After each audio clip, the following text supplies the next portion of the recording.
Bienvenidos al único canal en español dedicado a la dinastía y época Tudor.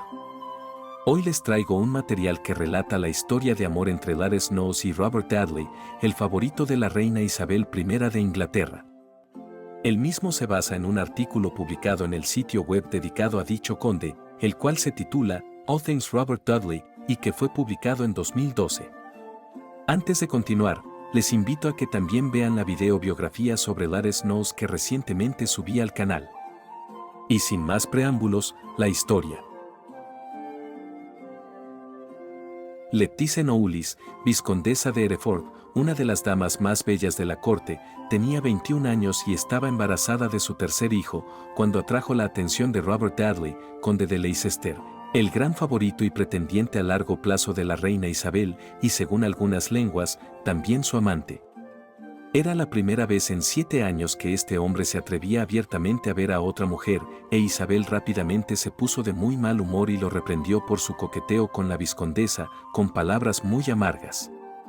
Después de unos días de mal humor por parte del conde y de algunas lágrimas por ambas partes, todo parecía estar bien nuevamente entre la reina y su favorito. El embajador español informó que Leicester había recurrido a Lettice solo por la política del amor cortés, llevado por los celos por el propio coqueteo de Isabel con un cortesano llamado Sir Thomas Heneage. Cualesquiera que sean las causas exactas de la crisis, la misma dejó una profunda impresión en cada uno de los corazones de los amantes involucrados.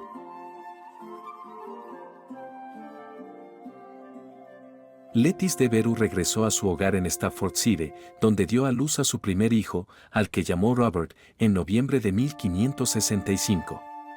Su padrino fue el conde de Leicester, pero todas las demás especulaciones sobre su paternidad han sido causadas por un error del siglo XVII sobre el año de nacimiento del futuro conde de Essex. Lettice Knollys, hija de Sir Francis Knowles y de su esposa Catherine Carey, era nieta de María Bolena y, por lo tanto, prima segunda de la reina Isabel. Posiblemente había pasado gran parte de su infancia y juventud en la casa de la futura reina y ciertamente fue una de sus damas favoritas en los primeros años de su reinado. En 1560, a los 17 años, Lettice se casó con Walter de Veru, quien se convirtió en conde de Essex en 1572.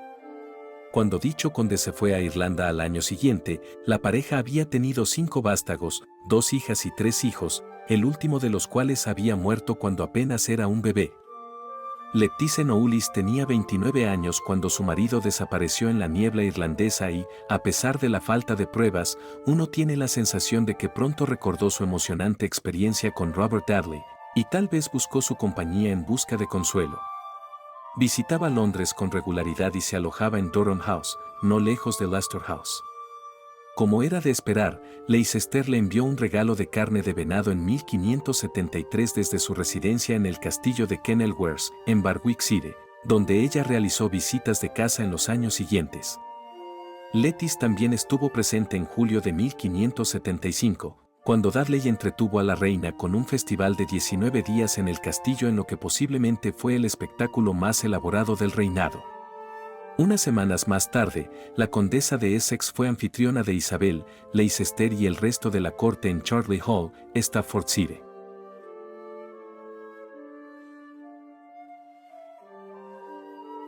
Durante el viaje del verano, Isabel ignoró cualquier conversación escandalosa, aunque pudo haber sentido que el amor estaba en el aire en Kenilworth. Mientras tanto, algunos miembros de la nobleza de Warwickshire expresaron la opinión de que su señor era un amo de las prostitutas y cuando Walter Devereux regresó a Inglaterra en diciembre de 1575, el agente español en Londres, Antonio de Guaras, informó: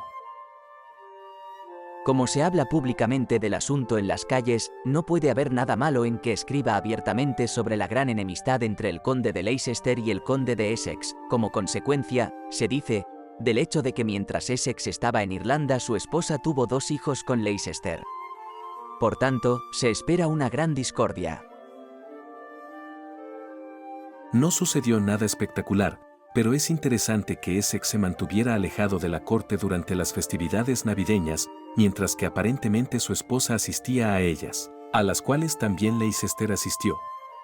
La charla callejera sobre 2 niños nacidos de supuestos amantes era ciertamente solo eso, charla callejera. En julio de 1576, Walter Devereux zarpó de regreso a Dublín. Supuestamente Leicester había presionado para lograr su regreso a Irlanda, pero la evidencia en los documentos del Consejo es contradictoria sobre este tema. Incluso antes de que Essex abandonara Inglaterra, su esposa viajó a Buston en Derbyshire y Robert Dudley estaba allí, tomando los baños.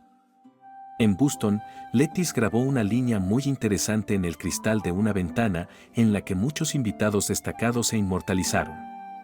Entre las contribuciones de María, reina de Escocia y del conde de Leicester, leemos: Fiel, impecable, pero sumamente desafortunada. Sin embargo, debo sufrir. Firma, Lettice de Essex. Obviamente, Lady Essex pensó que los chismes sobre sus relaciones con el conde no tenían ningún fundamento real. Leicester tenía una opinión similar, aunque admitió que podría estar viviendo en pecado cuando un amigo puritano le sermoneó sobre la certeza del fuego del infierno, en caso de que no se arrepintiera inmediatamente de su estilo de vida. No me justificaré por ser pecador y de carne y hueso como lo son los demás. Y además, estoy en la cima de la colina, donde sé que el más mínimo resbalón parece una caída. Pero no me disculparé. Puedo caer de muchas maneras y tener más testigos de ello que muchos otros que tal vez tampoco sean santos, pero sus faltas son menos notorias, aunque en cierto modo mayores que las mías. Y por mis faltas, digo, yacen delante de aquel que no dudo que las cancelará como lo he sido y me arrepentiré de ellas de todo corazón.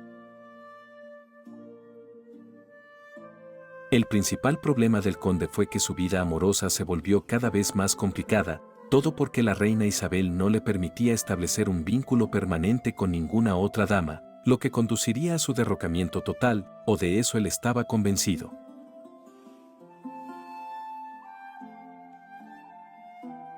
Walter Devereux murió de disentería el 22 de septiembre de 1576 en Dublín, según se dijo, lamentando el tiempo que es tan vano e impío teniendo en cuenta la fragilidad de las mujeres. Los rumores sobre un veneno, supuestamente administrado en nombre de Leicester, se difundieron inmediatamente. Sir Henry Sidney, cuñado de Dudley, investigó y no encontró indicios de juego sucio sino de un mero flujo, una enfermedad propia de este país y de la cual murieron muchos y algunos de su propia casa. Tras la muerte de su marido, Lettice se enfrentó a considerables dificultades económicas y ella y sus 4 hijos tuvieron que buscar alojamiento en casa de familiares y amigos. La sátira extremadamente hostil, titulada Leicester's Commonwealth, afirmaba que dicho conde la hacía moverse de arriba a abajo por el país, de casa en casa, por caminos privados. El libelo también rimaba. En la casa de Digby, en Barwickshire, la dama Lettice yacía, con algunas otras piezas similares de placer.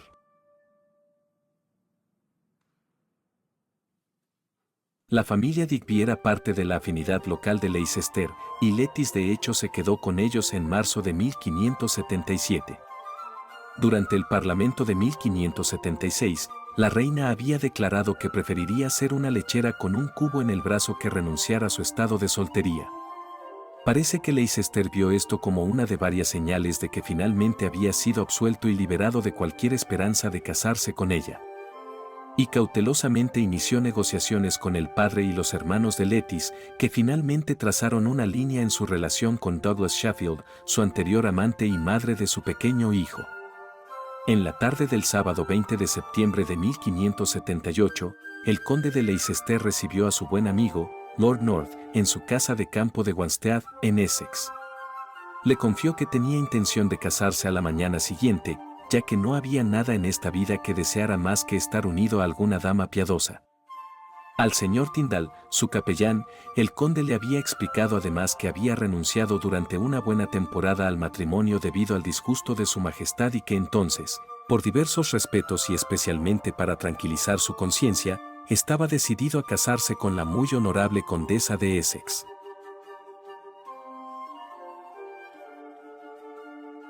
La ceremonia real tuvo lugar el domingo, entre las 7 y las 8 de la mañana, y el señor Tyndall recordó más tarde que la novia había usado un vestido holgado. Esta última observación ha llevado a muchos autores a afirmar que estaba embarazada y que, por tanto, el matrimonio fue un matrimonio a balazos, forzado en Leicester por Sir Francis Knowles.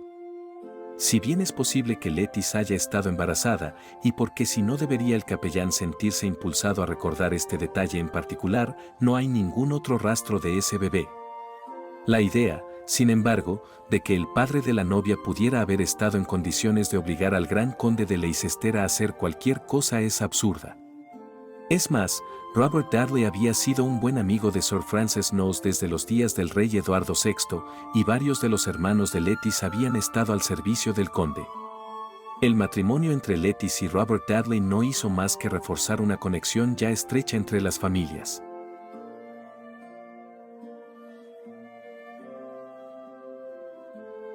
Isabel nunca pudo aceptar el hecho de que ahora existiera una condesa de Leicester, ni siquiera cuando visitaba las casas del conde.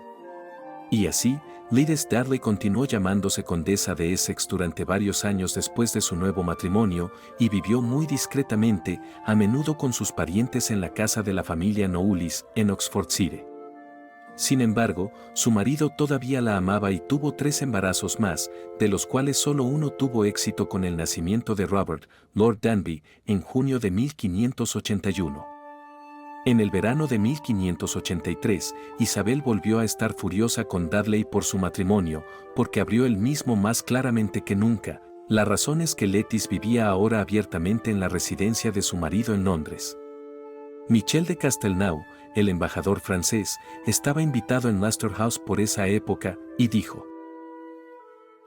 Me invitó especialmente a cenar con él y su esposa, que tiene mucha influencia sobre él, y a quien presenta solo a aquellos a quienes desea mostrarles una señal particular de atención. Por su parte, el filósofo Giordano Bruno también notó que no había mejor manera de ganarse la buena voluntad del conde que dedicando un libro a su esposa deshonrada.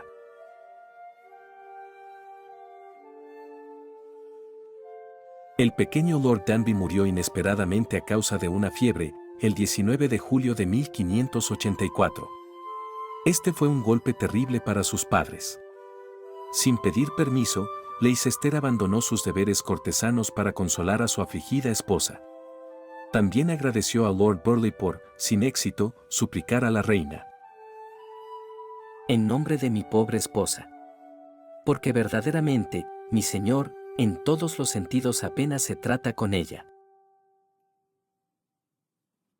Para evitar el funeral de su hijo, la afligida pareja se fue de viaje al campo, se detuvieron en la gran casa Theobalds de Lord Burleigh, donde asustaron a algunos siervos, pero no mataron a ninguno, como informó Leicester a sus anfitriones ausentes.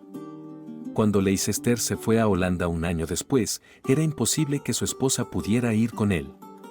La reina explotó ante la sola idea de otra corte con otra reina en el extranjero. Mientras estaba en los Países Bajos, Leicester cayó en desgracia y Lettice se preocupó seriamente. William Davison, a quien Dudley había enviado a Inglaterra para suplicar a Isabel, describió una visita a la condesa durante la crisis. La encontré muy preocupada por las tempestuosas noticias que recibió de la corte, pero algo reconfortada cuando comprendió cómo había procedido con ella su majestad. Otro visitante observó: Mi señor, su esposa está bien, pero ahora no tiene motivos para escribir. La atendí ayer para conocer su placer. Como se desprende de estos informes, Lady Leicester era de naturaleza totalmente práctica. El conde habría recibido con gran agrado cualquier carta de Inglaterra, pero ciertamente valoraba el sentido común de su esposa después de sus experiencias anteriores con damas que habían estado marcadas por una racha de histeria. Y Lettice todavía amaba a su marido. Ella estaba angustiada por su segunda partida a los Países Bajos en junio de 1587, después de que él ya había estado fuera durante casi un año la primera vez. A menudo se da a entender que ella no lo lloró lo suficiente después de su repentina muerte en septiembre de 1588, porque pronto se casó de nuevo. Sir Christopher Blunt, el caballero mucho más joven y pariente del conde. Con Sir Christopher Blunt, a quien describió como su mejor amigo, Lettice disfrutó de una asociación a la vez amorosa y práctica, llegando a un acuerdo con el difícil legado financiero del difunto Leicester. Robert Dudley, sin embargo, siguió siendo el mejor y más querido de los maridos. La historia de amor entre Robert Dudley y Gladys Knowles destacó por su pasión y resistencia. Conociéndose desde pequeños, más tarde se sintieron irresistiblemente atraídos el uno por el otro contra todas las convenciones. A menudo han sido difamados como mujeriego y seductora voluptuosa, respectivamente, y ambos pagaron un alto precio por tratar de hacer respetable su unión a través del matrimonio. Para Lettice esto significó el destierro de la vida social y ser estigmatizada como una loba y una mujer mala por la propia reina. Mientras que para el conde significó arriesgar su posición y su relación única con Isabel, así como fuertes sanciones financieras impuestas por la soberana furiosa, también significaba que Isabel lo llamara públicamente cornudo. Sin embargo, su relación única con la reina sobrevivió ilesa, como reconoció su esposa. Lettice Knowles había arriesgado mucho cuando decidió seguir su corazón, ella que en su juventud había sido la querida de la reina virgen, hasta que se contentó con renunciar al favor regio al fijarse en su favorito.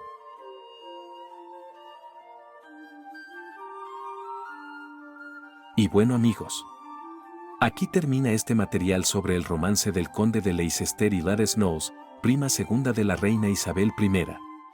Espero que les haya gustado. Háganme saber en los comentarios qué les ha parecido esta historia.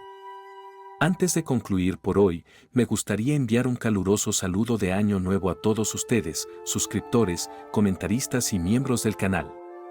Que este 2024 que recién comienza esté lleno de cosas buenas para todos. Nos vemos pronto.